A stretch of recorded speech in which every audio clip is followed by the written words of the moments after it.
Cuando una madre mira a los ojos de su hijo, ¿qué ve realmente?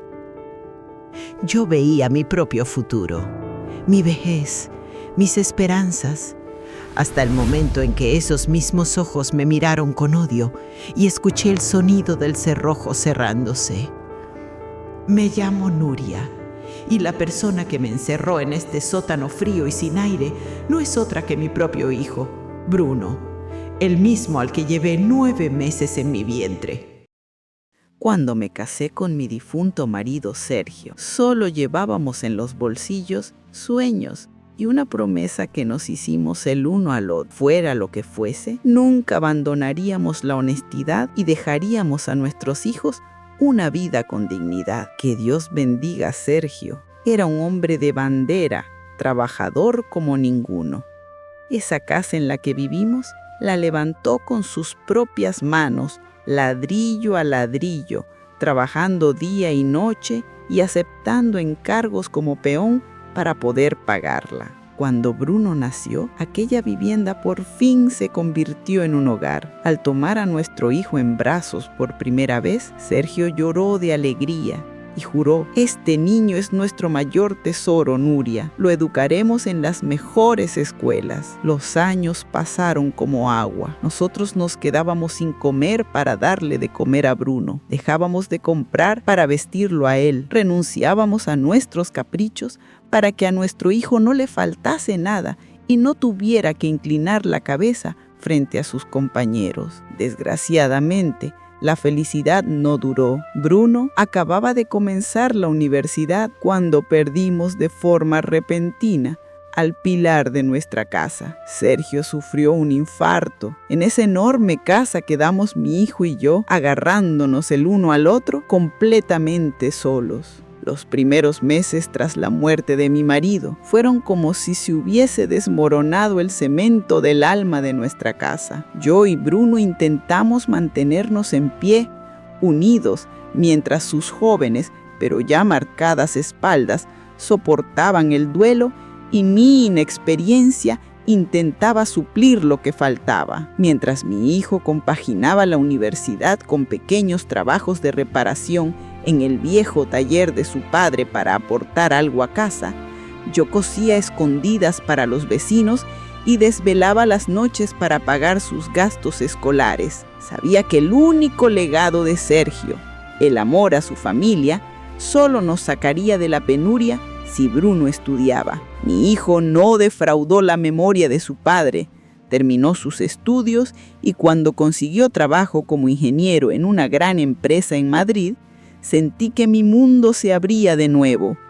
Empecé a vivir con la ilusión de verlo formar su propia familia y de acunar a mis nietos, pero justo en el centro de esa felicidad apareció una sombra. Una tarde, Bruno llegó a casa y dijo: «Mamá, mira a quién te voy a presentar», y trajo consigo a una joven, Selena. En el primer instante en que la vi, mis ojos de madre percibieron que su interés no parecía centrarse tanto en el amor que profesaba mi hijo como en la casa, en la propiedad que mi marido había sudado para levantar. Bruno estaba locamente enamorado y no se percataba de la falsa cortesía con la que Selena se dirigía a mí, ni de la mirada despreciativa con la que ocasionalmente evaluaba cada rincón que llevaba la huella del trabajo de Sergio. Así que, desde el primer día en que ya puso el pie en mi hogar, mi pacífico refugio empezó poco a poco a convertirse en una prisión para mí. Los meses que siguieron a la llegada de Selena a nuestras vidas se convirtieron para mí en un invierno interminable. Uno en el que el sol parecía no ponerse nunca, pero tampoco calentaba. Aquel muchacho sonriente, que habría sido capaz de derrumbar el mundo si a su madre le pasaba algo, había desaparecido. En su lugar había surgido un hombre frío y distante, pendiente de cada gesto de esa mujer, aceptando sus palabras como si fueran leyes divinas. Cuando yo les llevaba una taza de té, con todo el amor que una madre puede ofrecer, me sentía pequeña bajo las miradas desdeñosas de Selena, mientras mi hijo se preocupaba más por si ella se incomodaba que por aceptar el gesto de su madre. En mi propia casa, aquella sala impregnada con los recuerdos de Sergio, me convertí en una invitada no deseada, en una sombra. No tardé en comprender que el interés de Selena no era por la casa, sino por el terreno que ocupaba. Ya no se molestaba en disimularlo. Paseaba con planos y cinta métrica en mano, ordenando con voz de dueña: este muro se tira, aquí irá una piscina, esa habitación desaparece. Una noche, Bruno se sentó frente a mí. No hablaba con su voz, sino con la de ella cuando dijo: «Mamá, Selena y yo vamos a casarnos. Hemos decidido vender esta vieja casa y construir una villa moderna, digna de los dos. Tendrás tu habitación, claro, pero de momento tendrás que hacer un pequeño sacrificio». Sentí un dolor punzante en el pecho. Intenté decir: «Hijo, esta casa es el legado de tu padre. ¿Cómo puedes vender sus recuerdos?». Pero en los ojos de Bruno ya no quedaba ni rastro de la compasión que una vez conocí. Ya no era mi hijo. Se había convertido en el instrumento de una mujer ambiciosa que solo quería borrar el pasado. Poco después, en el jardín donde descansaba el recuerdo de Sergio, celebraron una boda lujosa y vacía de alma, sin que nadie me preguntara mi opinión.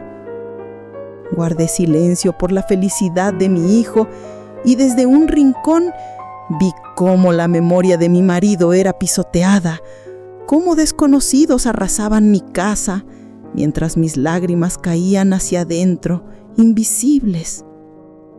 Al día siguiente de la boda, en lugar de la calma de los recién casados, llegó una invasión. Selena empezó a deshacerse de todo lo que yo consideraba sagrado: los muebles que Sergio había tallado, las fotos, los objetos antiguos. ¡Qué gusto tan pasado!, decía, y ordenaba que lo sacaran todo a la calle. Entonces entendí qué significaba realmente aquel sacrificio del que hablaba mi hijo. Selena había puesto los ojos en mi habitación, el santuario donde Sergio y yo compartimos toda una vida. Le susurró a Bruno que quería convertirla en su vestidor y despacho, porque yo ya no necesitaba tanto espacio. El silencio de mi hijo borró los últimos restos de esperanza que quedaban en mí. Así terminé en un pequeño trastero húmedo, el antiguo taller de herramientas de Sergio, al que Bruno me destinó con un: «Mamá, aguanta un poco, hasta que acaben las obras». De ser la señora de mi casa, pasé de un día para otro a convertirme en un estorbo, un mueble viejo más. Mientras abrazaba la foto de mi marido en aquella habitación sin aire, los ecos de las risas y la música de la fiesta atravesaban las paredes como cuchillos. Y comprendí que mi hijo, mientras me relegaba a un rincón de su vida, ya disfrutaba plenamente de la suya, sin mí. El sacrificio del que hablaba mi hijo comenzó al amanecer siguiente, con el rugido de los taladros haciendo temblar las paredes de mi casa, como si un terremoto la sacudiera. Pero no era un terremoto. Eran los golpes de los martillos que, por orden de Selena, destruían los recuerdos de Sergio. Encerrada en mi pequeño trastero húmedo, cada estruendo me hacía saltar del miedo. Escuchaba, impotente, cómo se derrumbaba mi vida junto con esas paredes. Desde la rendija de la puerta vi cómo nuestra habitación, aquella donde mi marido exhaló su último suspiro, era reducida a escombros para transformarse en el vestidor de lujo de mi nuera. Cada golpe de mazo caía sobre mi pecho, cortándome la respiración, mientras Bruno, afuera, con el teléfono en la mano, observaba con orgullo, como si supervisara un proyecto arquitectónico. Ni siquiera podía entrar en mi propia cocina a servirme un vaso de agua. La señora temía que rayara sus mármoles carísimos o ensuciara su espacio. Lo que me dejaban era una jarra de agua en la puerta y por la tarde un plato de sobras frías de sus opulentas cenas. Eso era, al parecer, lo que merecía la madre del dueño de la casa. Una tarde logré acercarme a mi hijo entre el polvo y el ruido. «Hijo, ¿qué estáis haciendo? Tu padre debe de estarse revolviendo en su tumba». Bruno evitó mirarme a los ojos. «Mamá, ahora no es el momento. Selena está ocupada. Por favor, no andes por aquí». Su tono fue una orden disfrazada de súplica. En sus ojos no vi culpa, solo la prisa por complacerla. Y eso me destrozó. De noche, cuando cesaban los ruidos, me abrazaba la foto de Sergio y lloraba en silencio, mientras desde la otra ala, la parte nueva de la casa, se oían risas, brindis, música. Hablaban de un futuro maravilloso, sin darse cuenta de que lo estaban construyendo sobre las ruinas de mi corazón. Tras semanas de aquel suplicio, una mañana la puerta se abrió de golpe. Allí estaba Selena, con sus planos bajo el brazo, mirándome como un mueble viejo. Se volvió hacia Bruno y dijo, con desdén: «Cariño, este cuartito también entra en el plan. Lo convertiremos en una despensa. Tu madre y sus trastos húmedos no pueden estar tan cerca de mi nueva cocina». En ese instante comprendí que ya ni siquiera me quedaba aquel metro cuadrado de aire para respirar. Busqué en el rostro de mi hijo un rastro de piedad, una chispa de valor que lo hiciera decir: «Mamá, es mi madre». Pero Bruno, encogido junto a ella, evitó mirarme. «Mamá, te hemos encontrado un sitio más tranquilo, abajo. Al menos allí no tendrás que soportar el ruido». Seguí la dirección de su mano y lo entendí. Ese sitio tranquilo era el sótano helado donde guardábamos la leña y la vieja caldera oxidada de Sergio. Con el alma en pedazos, abracé el recuerdo de mi marido y empecé a bajar aquellas escaleras oscuras rumbo a la tumba de mi propio hogar. Cuando mis pies tocaron el suelo húmedo, escuché la voz de mi hijo desde arriba: «No te preocupes, mamá, te llevaremos la comida». Luego el chirrido metálico del portón cerrándose. Y tras él, el sonido del cerrojo, ese golpe seco que selló no solo una puerta, sino también la conciencia de mi hijo para siempre. Cuando escuché cómo aquel portón de hierro se cerraba a mis espaldas y los pasos de mi hijo se alejaban por las escaleras, el tiempo se detuvo para mí. La oscuridad absoluta que me envolvía no solo cubría mis ojos, sino también mi mente y los últimos rincones esperanzados de mi alma. Permanecí de pie durante un tiempo que me pareció eterno, sin siquiera saber si seguía respirando, clavada sobre el suelo helado. Al reunir el valor para tantear el lugar, el aire cargado de moho y tierra me quemaba la garganta. Cada cosa que tocaban mis manos, las paredes húmedas, los tubos oxidados, las telas de araña pegadas a mi rostro, me recordaba con una crueldad insoportable que no era una pesadilla. Mi propio hijo me había enterrado viva en mi casa. Cuando mis ojos se acostumbraron a la penumbra, distinguí en un rincón el viejo colchón donde Sergio guardaba sus herramientas. Entonces las fuerzas me abandonaron y me dejé caer de rodillas. No era el frío lo que me hacía temblar, sino la vergüenza de comprender que el amor ciego hacia mi hijo me había llevado hasta aquella humillación. Mientras me acurrucaba allí, abrazada al recuerdo de mi marido, oía justo encima de mí los sonidos de una fiesta, la música, las risas y las carcajadas de Selena, retumbando en el techo como una burla del destino. Ellos celebraban su paraíso sobre el infierno que se había convertido en mi vida. Aquella noche no dormí ni un segundo. Apretando contra mi pecho la fotografía descolorida de Sergio, lloré en silencio, murmurando: ¿de verdad me dejaste esta casa para que la devoraran estos desalmados?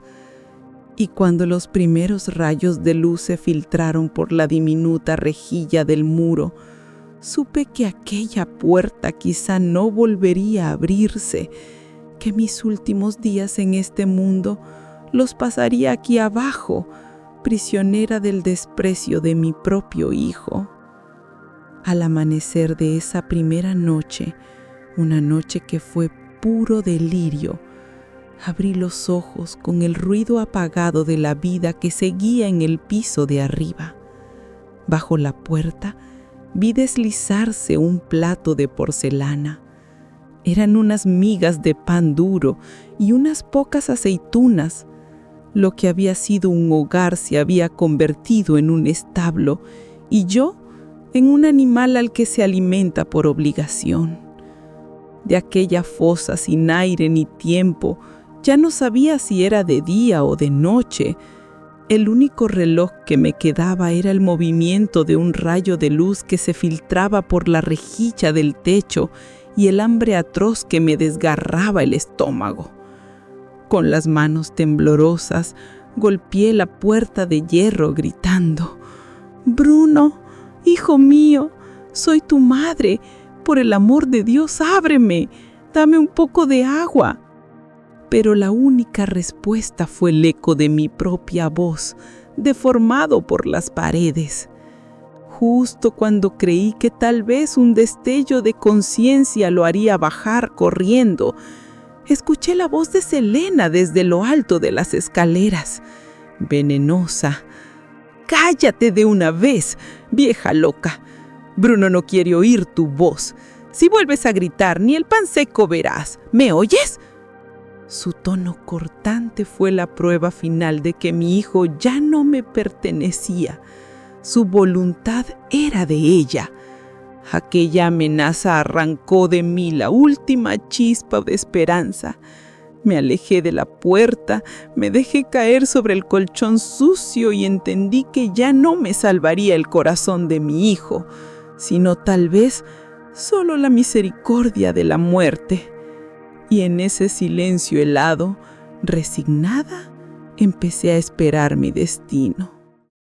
Desde el instante en que mis rodillas se dieron ante aquella puerta de hierro y las amenazas de Selena se clavaron en mi alma, el tiempo dejó de existir para mí.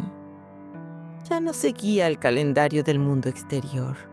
Vivía solo según el ritmo incierto del hambre que me retorcía el estómago y del pálido rayo de luz que se filtraba por la rejilla, moviéndose lentamente sobre la pared como si marcara mis últimos días. A medida que mis ojos se acostumbraban a la oscuridad total, mi mente comenzó a jugarme extraños trucos. No sabía si para consolarme o para volverme loca. Apoyada contra la pared húmeda, juraría ver a veces la figura de Sergio, mi difunto marido, mirándome con su sonrisa tierna. «Ay, Sergio mío», susurraba, «los sueños que tejimos para nuestro hijo se han derrumbado sobre mí». Mientras yo, abrazada a su foto, soñaba con una sola miga de pan, escuchaba: justo encima de mi cabeza, en la que alguna vez fue mi casa. Los sonidos de la vida que seguía sin mí, el tintinear de los cubiertos, las risas de Selena, sus órdenes a los invitados, la voz de Bruno fingiendo felicidad. Cada ruido descendía hasta mi mazmorra como un martillo, rompiendo los restos de mi dignidad. Vivir pendiente de las sobras que alguien decidía arrojar bajo la puerta me consumía poco a poco. El cuerpo que una vez cocinó para mi marido, que crió a mi hijo, se deshacía sobre aquel colchón húmedo. El frío se había metido en mis huesos y cada respiración era como un cuchillo que me advertía de que el final se acercaba. Ya no tenía lágrimas ni fuerzas para rebelarme. Solo esperaba el último aliento que me reuniría con Sergio y pondría fin a esta tortura. Me apoyé contra la pared, con la mirada perdida en la oscuridad, hasta que algo llamó mi atención. Un objeto olvidado en la penumbra al pie del muro. Era un viejo baúl de madera cubierto de polvo y telarañas. Recordé vagamente que Sergio lo había guardado allí por si algún día hacía falta. En medio de mi desesperación, aquel baúl se convirtió en la única cosa real, en el único propósito que me quedaba. Reuniendo mis últimas fuerzas, arrastré mi cuerpo sobre el suelo frío hasta alcanzarlo. El candado, oxidado y helado, parecía contener dentro los años de silencio y dolor de esta casa. Mis dedos entumecidos lo forzaron hasta romperse las uñas, pero el impulso de saber qué había dentro era más fuerte que el dolor. Con un chirrido agudo, el metal cedió. El aire se llenó de olor a polvo y naftalena, y el débil rayo de luz reveló su contenido. El viejo mono de trabajo de Sergio, algunas herramientas cubiertas de óxido, y debajo de todo, envuelta cuidadosamente en un trozo de tela, una pequeña caja de hojalatra cerrada con llave. Presioné contra mi rostro la tela del mono, aspirando una última vez el aroma de mi marido. Luego tomé la caja. Nunca la había visto antes. ¿Qué podía haber escondido de mí, de su propia esposa, y en este rincón tan oscuro? No lo sabía, pero por primera vez en semanas, el miedo, el hambre y las risas de arriba dejaron de importarme. Aquella cajita no era una esperanza, quizás, pero sí un último secreto, un misterio que Sergio había dejado para mí. Y comprendí que aunque me costara la vida, debía abrirla. La pequeña caja de hojalata que sostenía entre mis manos estaba helada, como si el frío del sótano se hubiera fundido con el metal. Con los dedos entumecidos, las uñas rotas y apenas fuerzas, intenté abrir el diminuto candado que la sellaba, pero lo único que logré fue oír el chirrido del metal raspando contra sí mismo. Parecía como si el secreto de Sergio estuviera sellado allí para siempre, destinado a no salir nunca a la luz. Comprendí que mis manos desnudas no bastarían. Volví la mirada al fondo del baúl, donde, bajo el viejo mono remendado de mi marido, descansaban algunas herramientas oxidadas.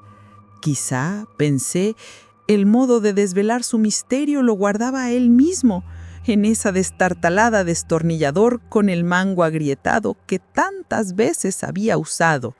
Temblando por el hambre y la humedad que me calaban hasta los huesos, introduje la punta del destornillador en el mecanismo del candado e intenté forzarlo como si fuera una palanca.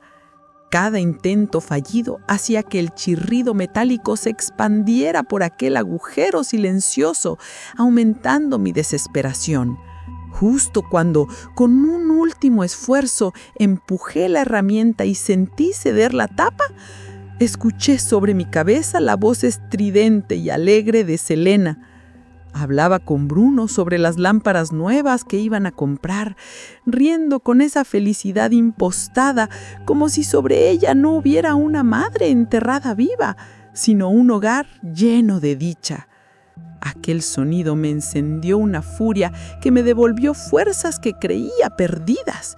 Empujé el destornillador con toda mi rabia y al fin el candado cedió con un chasquido seco. El eco del metal se mezcló con mi respiración agitada. Contuve el aliento. Me incliné hacia la caja, acercando el rostro para mirar con el débil rayo de luz que se filtraba por la rejilla.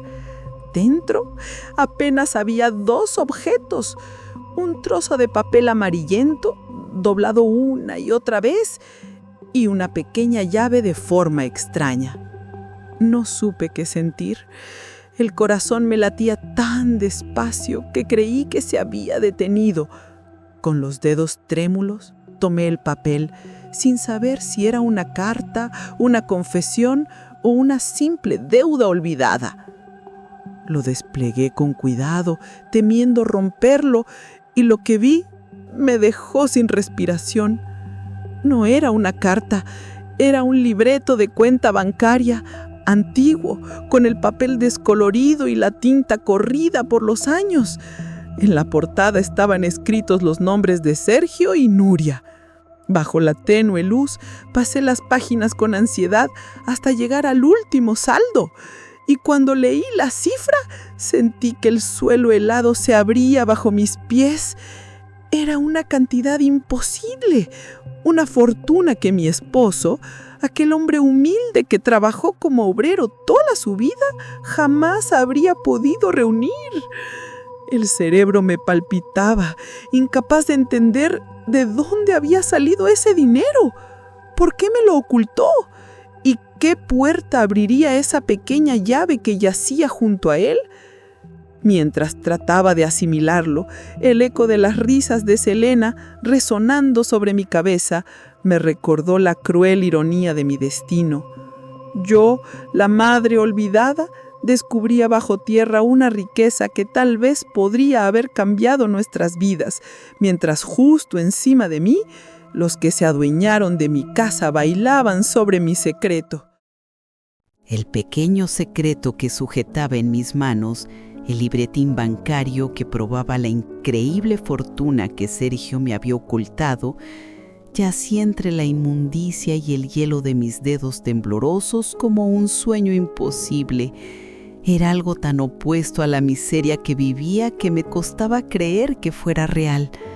No entendía cómo mi marido, el honrado, el hombre que había ganado el pan con su sudor, había podido ocultarme una suma tan monstruosa durante todos esos años. Ese descubrimiento empañó de pronto todos los bellos recuerdos que tenía de él y convirtió su rostro cariñoso en una sombra de sospecha. Cuando mi mirada se apartó del librito para fijarse en la pequeña llave oxidada que reposaba en el fondo de la caja, supe con una intuición heladora que el secreto de Sergio no se limitaba a una cuenta bancaria. Quizá el verdadero tesoro o el verdadero peligro aguardaba tras una puerta que abría esa llave. Mientras luchaba con la mezcla de incredulidad y traición, la voz estridente de Selena descendía desde arriba, burlona. En ese instante una idea cayó sobre mí como un relámpago. Aquello que yo sostenía no era ya solo la herencia de mi marido, sino mi posible salvación. Un arma con la que salir de este pozo y enfrentar a quienes me habían sepultado viva. El frío que me calaba los huesos y el ardor del hambre se esfumaron de golpe. Ya no era la indefensa Nuria que esperaba morir en este sótano. Era la guardiana de un secreto y de una fortuna. Y ahora debía vivir a toda costa para descubrir la verdad oculta tras ese dinero. El peso del librito y de la pequeña llave sobre mi pecho pareció insuflarme nueva fuerza.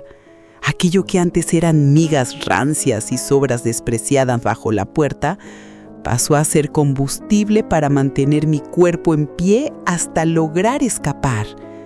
Secué mis lágrimas y dejé de lamentarme. En lugar de ello, examiné con atención mi tumba.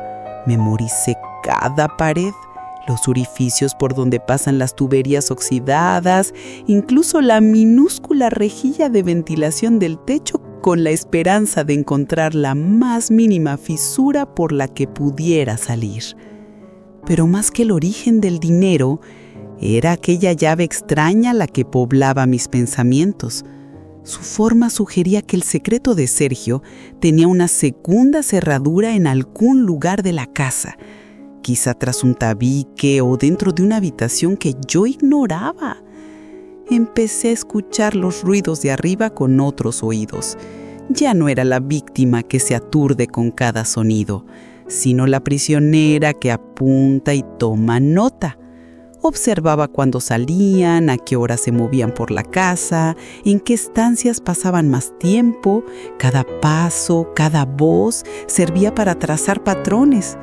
Pronto comprendí que no podría salir de ese hueco por mis propios medios. Romper la puerta o atravesar el muro era imposible. Mi única vía de escape dependía de aprovechar una distracción de ellos o de idear un plan que forzara a abrir el cerrojo del pesado portón desde fuera.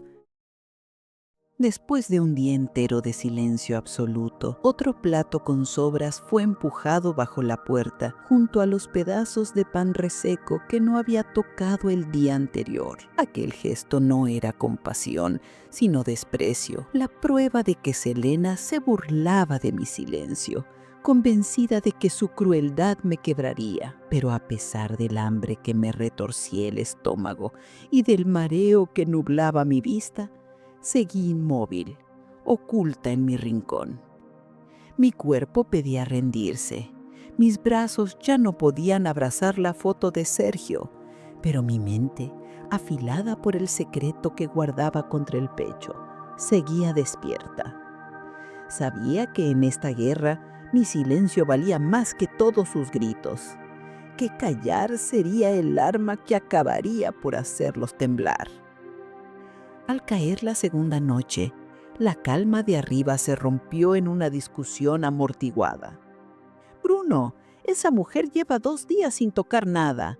Si le pasa algo nos hundirá. Ve a mirar», chilló Selena con una rabia teñida de miedo. Poco después escuché los pasos de mi hijo bajando las escaleras, pesados, culpables. Cuando sus pisadas se detuvieron frente a la puerta, contuve la respiración. No oí el cerrojo abrirse. En su lugar, un golpe suave y su voz temblorosa. «Mamá, ¿estás ahí? ¿Por qué no comes? Deja ya esta locura». Su tono no era de enojo, sino de pánico. Y yo, inmóvil sobre el colchón helado, no respondí, porque ese silencio era mi única salida. Esperé, sin moverme hasta oír cómo subía de nuevo, jadeante, gritando: «Selena, no contesta». Entonces la voz de mi nuera se quebró por primera vez. Ya no sonaba soberbia, sino asustada. «¿Cómo que no contesta, Bruno? Si le pasa algo nos buscarán. Abre esa maldita puerta ahora mismo». Aquellas palabras me confirmaron que había vencido su obstinación. Mi silencio había hecho lo que mis ruegos no pudieron. Un sonido olvidado resonó entonces, el clic del candado al girar. El chirrido del metal viejo atravesó el aire como una campanada. Mi corazón latía con tanta fuerza que creí que me estallaría el pecho. El portón se abrió con un golpe sordo y una ráfaga de luz blanca brutal invadió la oscuridad de mi encierro. Entre la claridad cegadora, 2 siluetas se recortaron en la entrada. No necesitaba ver sus rostros para reconocerlos. El temblor de sus cuerpos delataba su espanto. Bruno y Selena, mis verdugos, contemplaban ahora el infierno que habían construido. Yo permanecía sobre el colchón, inmóvil, casi inerte. escuché el grito de mi hijo romperse. «Mamá, mamá, ¿qué te has hecho? Dios mío, mamá». Sintió pánico, no culpa, y se arrodilló junto a mí. Pero aunque mi cuerpo temblaba, mi mente estaba clara. Sabía que aquel instante marcaba el principio de mi liberación. Mientras me levantaba del suelo intentando sostenerme, yo apretaba contra mi pecho el librito bancario y la pequeña llave escondidos bajo mi jersey. Porque, aunque mi cuerpo parecía vencido, era yo, no ellos, quien guardaba el poder. La débil anciana que habían encerrado en el sótano no era ya una víctima. Era la única dueña del secreto, de la fortuna y del precio que algún día Bruno y Selena pagarían por su pecado. Mientras Bruno me sacaba en brazos de aquel sótano helado, ascendiendo por las escaleras hacia la luz enceguecedora de mi propia casa, sentí como mis ojos, acostumbrados durante meses a la oscuridad absoluta, ardían como si 1000 agujas se clavaran en ellos. Mi cuerpo, frágil y ligero como una hoja seca tras aquel encierro húmedo, parecía a punto de quebrarse, pero mi mente, fortalecida por el secreto que guardaba bajo el pecho, nunca había estado tan lúcida ni tan afilada. Detrás de nosotros, la voz impostada de Selena resonó. «Cuidado, Bruno, despacio, la pobre está helada. Ay, querida suegra, ¿cómo has podido acabar así? Voy a prepararte una sopa caliente enseguida». Sus palabras empalagosas no eran compasión, sino miedo. El miedo ruin de quien teme las consecuencias, no la culpa. Yo lo sabía. En los brazos de mi hijo sentía su corazón golpeando con violencia, el temblor de sus músculos bajo el peso de mi cuerpo consumido. No decía una sola palabra, respiraba rápido, sin atreverse a mirarme a la cara, porque mi silencio, aquel mismo silencio con el que lo había hecho abrir la puerta, pesaba más que cualquier reproche. Era el eco de su propia vergüenza. No me llevaron a la habitación que alguna vez compartí con Sergio, la que Selena había destruido para convertir en su vestidor. Me dejaron en una estancia del fondo, una habitación lujosa pero sin alma, con sábanas limpias y un colchón blando. No era un gesto de bondad, era un soborno, el primer intento de comprar mi silencio. Mientras Bruno me dejaba en la cama, Selena entró con un vaso de leche tibia. Yo, débil pero consciente, mantenía la mano bajo las mantas, aferrando la protuberancia de mi jersey donde escondía el libreto bancario y la pequeña llave. Ya no confiaba en su piedad. Mi única fe estaba en ese secreto y en la fuerza que me había devuelto. Con los ojos entreabiertos, los observaba fingir. Mi nuera dirigiendo aquella escena como una actriz mediocre. Mi hijo con el rostro ceniciento por la culpa.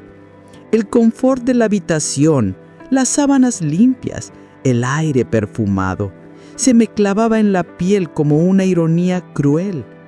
No era alivio, era una prisión más elegante. Acepté los alimentos que me ofrecían, aunque el cuerpo los rechazara. No por hambre, sino por estrategia. Necesitaba recuperar fuerzas para salir de aquella casa y descubrir el significado de la fortuna que Sergio había dejado oculta. Cada vez que Bruno entraba en la habitación, su voz temblaba. «¿Cómo te sientes, mamá?»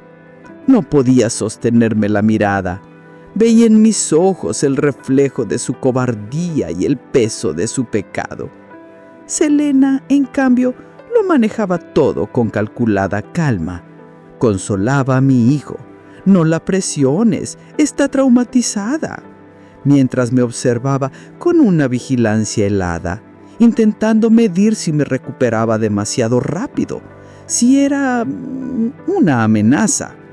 Tendida entre las sábanas impecables, comprendí que mi guerra no había terminado en el sótano. Apenas acababa de empezar. La verdadera batalla sería mantenerme lúcida, simular fragilidad y jugar su juego hasta descubrir qué puerta abría la llave de Sergio y qué verdad aguardaba detrás de ella. Durante los días de mi reclusión dorada en la habitación de invitados, aquella cárcel envuelta en sábanas limpias y sonrisas fingidas, cada cucharada de sopa caliente devolvía a mi cuerpo una chispa de la fuerza que había perdido en el sótano helado. Pero mi recuperación la escondía con maestría tras el disfraz de una mujer ida, medio desmemoriada, mientras Elena, con sus ojos afilados, fingía cuidarme y en realidad me vigilaba como una guardiana temerosa de lo que pudiera recordar. El librito bancario con su saldo imposible me daba vértigo solo con pensar en él, pero lo que me robaba el sueño no era el dinero, sino la llave. Aquel trozo diminuto de metal no era un simple recuerdo, era el eco de un secreto que Sergio había querido mantener oculto, quizá algo escondido entre las paredes de esta casa. Mi nuera no se separaba de mí. «¿Necesitas algo, suegrita?», decía con un tono dulce que no lograba disimular su desconfianza. Sabía perfectamente que no era compasión lo que la movía, sino el miedo de que yo supiera más de lo que aparentaba. Esperé, y cuando una noche el silencio cubrió la casa y los ronquidos apagados de Bruno y Selena confirmaron su sueño, me incorporé lentamente, con el cuerpo todavía dolorido, pero el espíritu despierto. Descalza, con la llave apretada entre los dedos, avancé por el suelo de mármol helado como una intrusa en mi propio hogar. Recordaba que la única habitación que Selena había despreciado durante la reforma, por considerarla vieja y sin valor, era el pequeño taller de Sergio, al fondo de la casa. Ese espacio con su olor a aceite y metal se había salvado de la demolición y ahora entendía por qué. Allí estaba su verdadero legado. Entré despacio. El aire olía a óxido, a memoria. Mis ojos se detuvieron en el viejo armario metálico junto a la pared, la caja donde mi marido guardaba sus herramientas, y allí, junto al pomo, descubrí un pequeño orificio de cerradura que parecía hecho para mi llave.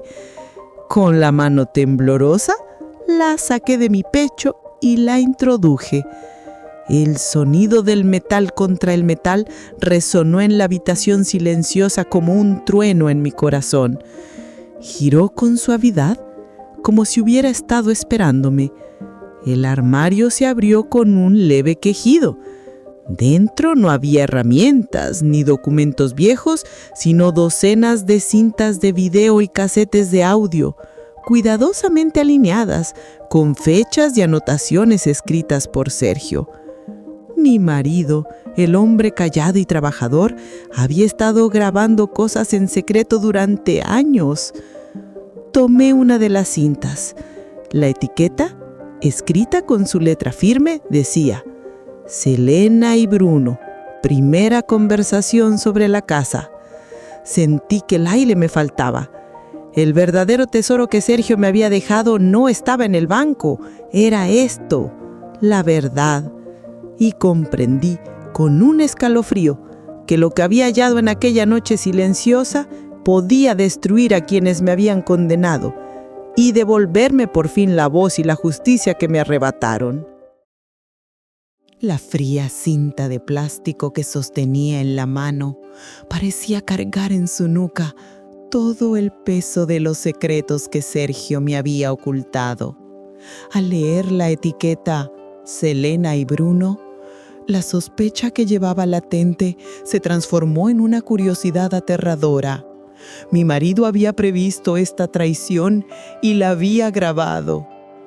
Al hurgar más dentro del armario metálico, junto a las cintas, descubrí la antigua cámara de mano de Sergio y unos auriculares. Mi esposo no solo había grabado, sino que había dejado el equipo necesario para reproducir esas grabaciones en secreto. La presencia de la cámara fue para mí una iluminación súbita. Ya no necesitaba el salón ni la tele gigante para enterarme de la verdad. Con ese pequeño aparato podría ver y oírlo todo en voz baja, sin que nadie supiera. Temblando de miedo porque Bruno y Selena pudieran despertarse, escondí la cámara, los auriculares y la cinta marcada primera visita dentro de mi camisón, junto al librito y la llave que ya llevaba en el pecho. Aquel bulto contra el corazón dejó de ser solo prueba de la fortuna de mi marido. Era ahora la prueba palpable de la traición de mi propio hijo. Arrastrándome por los pasillos como una ladrona en mi propia casa, regresé a la habitación de invitados y me escondí bajo las sábanas. Con dedos temblorosos pulsé el botón de play en la cámara. El zumbido mecánico de la cinta se mezcló con el estruendo de mi corazón. Era el primer registro de mi infierno. En la pantalla diminuta apareció el salón antiguo, el que aún conservaba las huellas de mi vida con Sergio. Allí estaban, sentados en mis queridos sofás, Selena y Bruno. Al ponerme los auriculares, escuché la voz captada por el micrófono secreto de mi marido. La voz de Selena, lejos de la cortesía que fingía conmigo, susurraba venenosa: «Bruno, yo no viviré ni un día en esta cutre casa. Las cosas de esa vieja, me repugnan». Mi pecho se heló. En el audio oí a mi propio hijo reír junto a ella en lugar de defenderme. «Tranquila, cariño», respondió él. «Ese terreno vale oro. Mamá ya es mayor, no se enterará». Escuché con mis propios oídos. Mi hijo, el niño al que crié, estaba planeando la demolición de mi vida. Más adelante en la cinta, Selena pregunta: «¿Y si tu madre no quiere irse? ¿Si no nos permite vender esta ruina?» Y la respuesta de Bruno fue brutal, tan fría que me heló la sangre. «Entonces está ese sótano grande, que se apaña allí hasta que acabe la obra». Así comprendí, con el estómago en la garganta, que mi caída al pozo no fue un accidente, fue una traición fríamente planificada meses antes. Cuando la pantalla diminuta de la cámara se quedó en negro, mi refugio bajo las mantas, esa seguridad que creí haber recuperado tras el sótano helado, se convirtió en otra tumba fría. Tuve que aceptar que las voces que resonaban en mis oídos no eran las de mi querido Bruno, sino las de un extraño sin alma que había vendido su conciencia por dinero y tramaba convertir la casa de su madre en su sepultura. De pronto entendí con una claridad devastadora por qué Sergio había ocultado dinero y por qué había hecho esas grabaciones secretas. Él había visto antes que yo la peligrosa ambición en nuestro hijo, el efecto venenoso de Selena, y había reunido pruebas para proteger lo que aún podía salvarse. Las cintas crujientes del armario resultaron ser un arma más poderosa que la propia cuenta bancaria. El dinero podría comprar la libertad, pero esas grabaciones me devolverían la justicia y la posibilidad de que quienes me habían destrozado pagaran por ello. Al oír pasos acercarse por el pasillo, escondí la cámara y los cassettes bajo las sábanas de un modo que solo yo conocía. Era vital que siguieran creyendo que yo era la anciana perdida de memoria, pues esa apariencia era ahora mi mayor baza. Mi plan tomó forma en la noche. Ya no era la víctima, sino una cazadora paciente. Fingí la desmemoria, jugué la locura, mientras por dentro me llenaba de frío cálculo. En otra madrugada silenciosa, devolví al armario las cintas y la cámara y volví a cerrar el candado oxidado. Las pruebas estaban seguras. En mi pecho solo quedaron el librito bancario y la pequeña llave. Con eso bastaba por ahora. Las pruebas estaban fuera y mi prioridad era salir. El siguiente acto de mi representación fue provocar una pequeña grieta en su confianza. Cuando Selena entró con la sopa, la miré con ojos vacíos y le dije: «Disculpe, señora, ¿ha visto a mi marido Sergio? ¿Por qué no viene?». Su rostro pasó de la sorpresa al desprecio complacido. Pensé ver en sus ojos la idea de una anciana senil y su sonrisa se ensanchó. Cuando Bruno se acercó temblando para coger mi mano, fingí un rechazo teatral y grité: «¡Ese no es mi hijo! ¿Quién sois? ¡Largaos de mi casa!». La agonía que cruzó su rostro fue la que yo buscaba. Su culpa nunca sería tan grande como la mía en el sótano, pero el espectáculo surtió efecto. Tal y como esperaba, Selena supo aprovechar la escena. Esa misma noche arrastró a Bruno a un rincón y susurró: «¿Ves? Está ida. Será útil. Mañana la llevamos a un médico y pedimos un informe para la tutela». Ahí estaba mi oportunidad. Su avaricia me ofrecía la llave para salir. A la mañana siguiente de que Selena anunciara la idea del informe de tutela, Bruno y ella me llevaron como si fuera un objeto valioso, pero mentalmente trastornado, con un cuidado casi teatral. En los ojos de mi hijo había una mezcla de culpa y de alivio egoísta. Una madre loca no les preguntaría por su traición ni exigiría cuentas. Durante el trayecto, por primera vez en meses, volví a ver el mundo exterior, las casas, la gente, pero seguí fiel a mi papel. Miré por la ventanilla con ojos vacíos, como si no entendiera nada. Debajo del abrigo, apretados contra mi pecho, estaban el librito bancario de Sergio y la pequeña llave. Eran mi valor y mi apuesta final. En la sala de espera de la clínica privada de lujo donde me llevaron, Selena se adelantó a entrar al despacho para orientar al médico con mentiras. Se ha quedado en el sótano, está trastornada, sufre un trauma. Mientras Bruno no dejaba de mover una pierna, nervioso y culpable. Su plan era hacerse con la casa y, sobre todo, con esa fortuna de la que yo ignoraba la existencia. Un informe que declarara mi incapacidad les daría la llave legal para arrebatármelo todo. Mi locura fingida sería la garantía de su codicia. Cuando la doctora finalmente me llamó, pedí que me dejara hablar a solas con ella. Necesitaba un espacio cerrado y una escucha que no tuviera intereses en la casa.